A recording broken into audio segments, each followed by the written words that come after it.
हम तुमसे दिल लगा के दिन रात रोते हैं। हम तुमसे दिल लगा के दिन रात रोते हैं।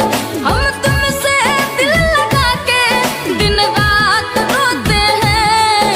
हम तुमसे दिल लगा के दिन रात रोते हैं। तकिए से पूछो हाँ उसे कितना भिगोते हैं। तकिए से पूछो काहे ये भौजी रोवत बाड़ू रात भर ऐसे टिघुर के काहे ये भौजी रोवत बाड़ू रात भर ऐसे टिघुर के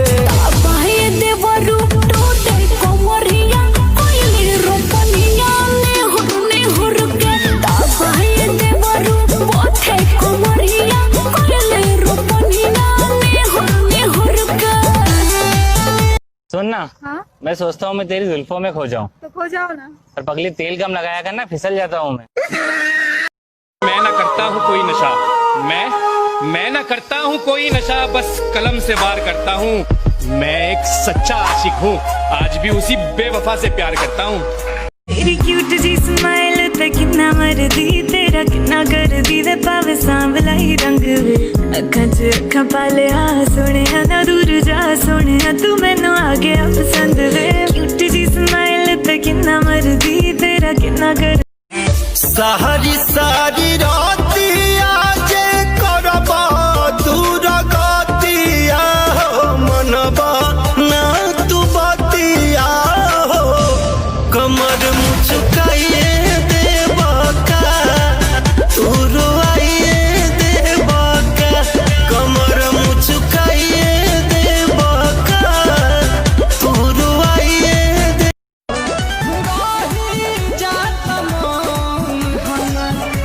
भीतरे लगा के आसाने देरी में का तू गइला सिखा के।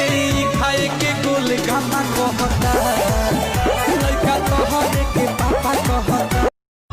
ओढ़बाया केले राजाई राजाऊ, ओढ़बाया केले राजाई राजाऊ हो तबे बेहर के कीमत बुझाई राजाऊ।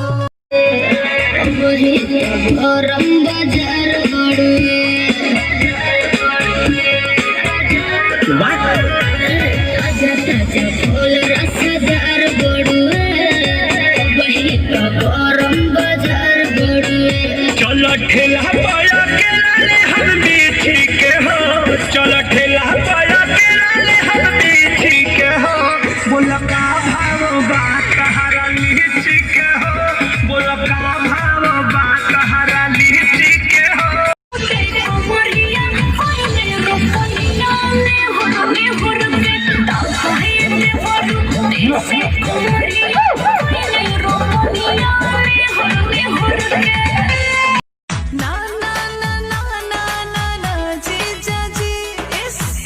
का भइल हो?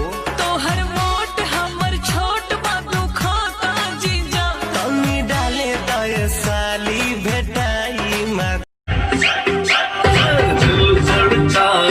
सीटी बजाए सड़क करके इशारे हो लड़की